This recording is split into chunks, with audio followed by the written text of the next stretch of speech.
770। इसको अब फैक्टराइज करेंगे हम। सबसे पहले 770 को 770 जो 2 पे डिवाइड हो जाता है, तो ये आ जाएगा हमारे पास 2 मल्टीप्लाई बाय 2 3 ज़ार 6, 1 कैरी इधर आ जाएगा, ये 17 हो जाएगा। 2 8 ज़ार 16 और 2 5 ज़ार 10। ठीक है जी। इसके बाद ये देखते हैं 8 + 3 11 और 5 16।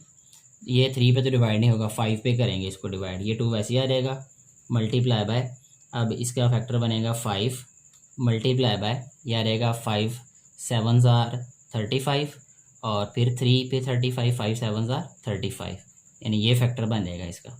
अच्छा, ये 2 वैसे ही आ जाएगा यहाँ पे मल्टीप्लाई बाय, ये 5 भी वैसे ही आ जाएगा, ये मल्टीप्लाई बाय 77 7 पे डिवाइड होगा, तो यहाँ हम राइट करेंगे 7 मल्टीप्लाई बाय 11। तो यही इसके फैक्टर्स होंगे। और